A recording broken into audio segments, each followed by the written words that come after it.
Oke, kembali lagi ke Happy Life Insurance. Ini adalah part kedua.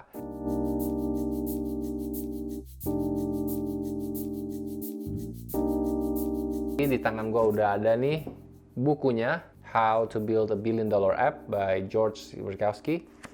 Dia bilang disruption comes in many flavors. Nah, maksudnya apa sih? Jadi salah satu kutipan dari bagian dalam buku ini mengatakan begini. The key is to have a disruptive idea. Ide yang mengganggu untuk membuat suatu app sukses. Saya mau ambil contoh. Ada satu aplikasi karya anak bangsa yang menarik perhatian saya, yang menurut saya juga cukup disruptif di Indonesia. Namanya Flip. Kalian udah pernah dengar pasti ya? Atau ada yang belum dengar? Apa itu Flip? Jadi, buat yang belum tahu, Flip itu beroperasi sebagai platform yang memungkinkan pengguna mengirim uang dengan aman tanpa biaya transaksi ke bank lain. Contohnya, kalau misalnya mau transfer 200.000 dari bank A ke bank B, biasanya kan makan biaya 6.500. Menggunakan Flip, mungkin cuma bayar 300 perak, 500 perak, nggak sampai 1.000 lah. Gitu. Gue juga baca nih, dari website Crunchbase, ternyata Flip udah mendapatkan funding dengan nilai total sebesar 65 juta US dollar. Hebat!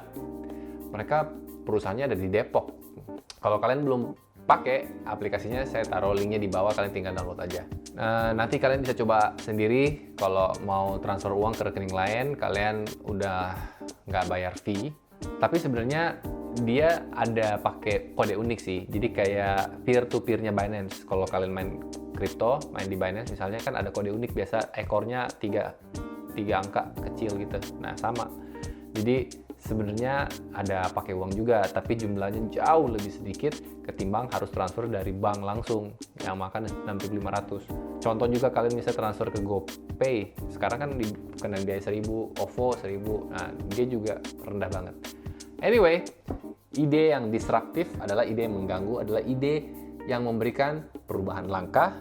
Idenya juga sulit ditiru oleh pemain yang sudah ada.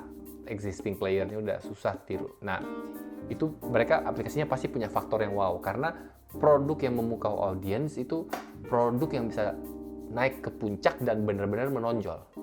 Jadi kalau produknya wow juga, orang-orang pasti akan bicarakan dan menggunakan, karena itu membuat mereka kagum. Jadi ada 5 cara untuk mengukur kira-kira aplikasi yang dibuat ini sudah berhasil atau tidak. Jadi kalau pengusaha di dunia digital atau internet, pembuat aplikasi yang sukses, itu rata-rata mereka terobsesi dengan yang namanya metrics. Gunanya metrics apa sih? Kalau kalian tidak dapat mengukur sesuatu, maka kalian juga tidak dapat memperbaikinya. Gitu kata-katanya yang dikutip dari buku ini.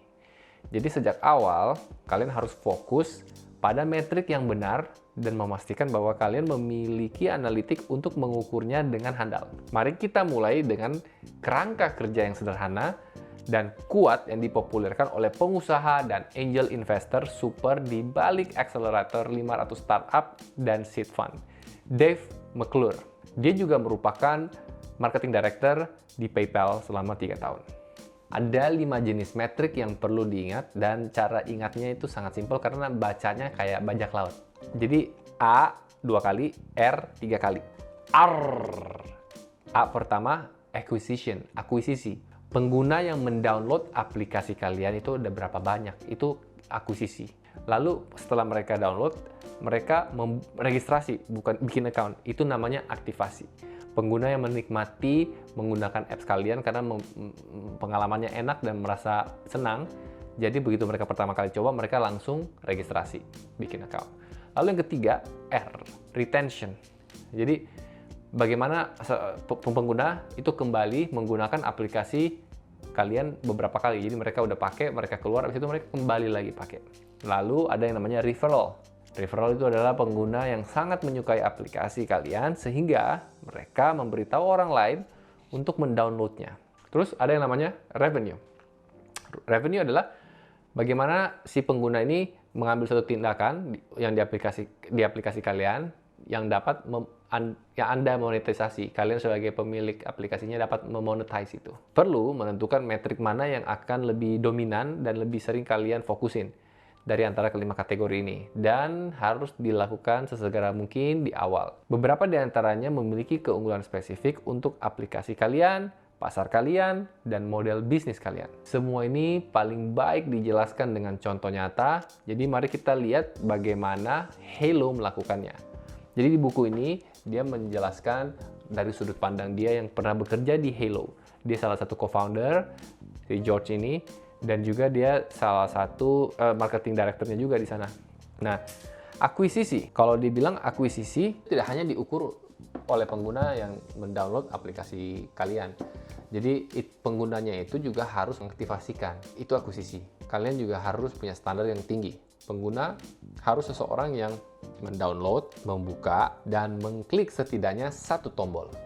Atau mereka memiliki durasi sesi yang lebih dari 10 detik. Lalu kedua, activation. Ketika si pengguna ini terlibat untuk menyelesaikan sebuah tindakan yang dapat memberikan potensi pendapatan bagi aplikasi Anda. Di Halo, mereka menghitung pengguna yang membuat akun sebagai aktivasi. Atau Anda dapat menghitung seseorang yang telah mengklik sekian kali dalam aplikasi atau seseorang yang memiliki waktu sesi lebih dari 60 detik. Yang ketiga, retention, yaitu Anda membuat pengguna senyaman dan sesenang mungkin untuk sering kembali masuk ke aplikasi Anda. Karena kalau tidak ada yang pakai aplikasinya ya mubazir, aplikasinya gagal. Halo itu mereka mengukur dengan cara berapa kali seseorang membuka aplikasi per bulan dan berapa kali pengguna meminta taksi. Jadi Anda juga bisa menelusuri ke tingkat pengukuran berapa kali per bulan pengguna membuka atau mengklik misalnya email-email yang Anda kirim kepada mereka yang menyampaikan tentang ada pemotongan harga atau lagi ada diskon itu, lagi ada promo dan lain-lain. Yang keempat,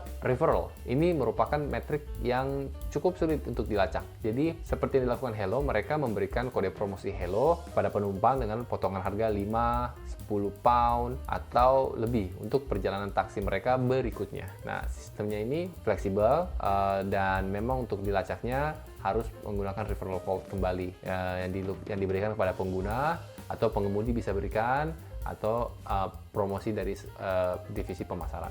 Dan yang terakhir adalah kalian harus bertujuan untuk mendatangkan revenue nih.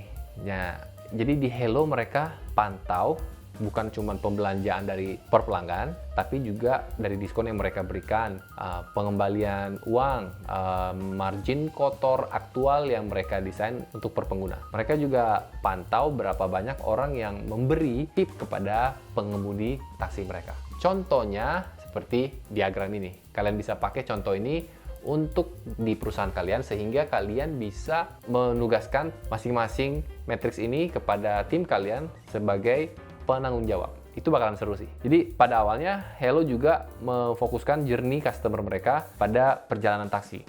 Terus kemudian mereka menyesuaikan dengan menambahkan kode referral untuk bikin seneng customernya sehingga mereka kembali untuk menggunakan aplikasi itu. Jadi di situ terdapat retentionnya, Anda bisa diukur itu retentionnya. Sasaran kalian sebagai pemilik apps adalah berfokus pada sebanyak mungkin dari 5 metrik tersebut, lalu selama beberapa minggu, bulan ke depan, uji aplikasi Anda, ukur hasilnya, dan ulangi untuk meningkatkan fitur dan mencoba memindahkan metrik Anda ke arah yang benar. Secara khusus, Anda ingin fokus pada peningkatan konversi download, konversi pengguna yang diperoleh menjadi pengguna yang diaktifkan, dan akhirnya mengubah pengguna yang diaktifkan menjadi pengguna yang menghasilkan pendapatan atau revenue. Jadi, buat kamu yang sedang bersiap-siap merencanakan pembuatan apps buat bisnis kamu, ada baiknya baca buku ini terlebih dahulu. Saran-saran dan cerita-ceritanya banyak yang bisa dipetik dan banyak tips-tips dalam buku ini yang saya yakin masih bisa banget dipraktekkan. Khususnya oleh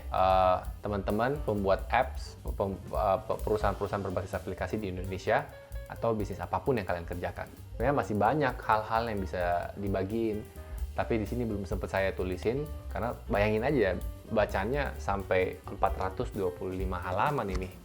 Ini banyak banget. Jadi ya gitu deh. Tebal. Nih juga kalau mau lihat nih dalamnya isinya coret-coretannya banyak. Tuh. Jadi terima kasih buat yang sudah nonton sampai di sini. Jangan lupa like, subscribe, share. Kalau kalian rasa ini bagus, kalau kalian rasa ini kurang bagus, taruh di komentar aja, kasih tahu saya supaya saya bisa meningkatkan kualitasnya. Nah, buat yang nonton sampai habis, yang ada sampai di sini, saya ada kejutan buat kalian. Karena saya ingin membagikan hadiah saldo Rp50.000 untuk flip, atau ini, kasih gratis asuransi jiwa buat kalian selama 1 bulan. Caranya, tinggal pakai hashtag salam API dan tag API Life Insurance. Terus tulis pengen bikin asuransi atau pengen 50.000 saldo flip dari API Life. Jadi jangan lupa di tag. Nanti dari semua yang udah komentar akan saya pilih masing-masing satu pemenang. Jadi ada satu yang akan dibikinin asuransi gratis, ada satu yang akan dapat 50.000. Oke, terima kasih. Sampai jumpa.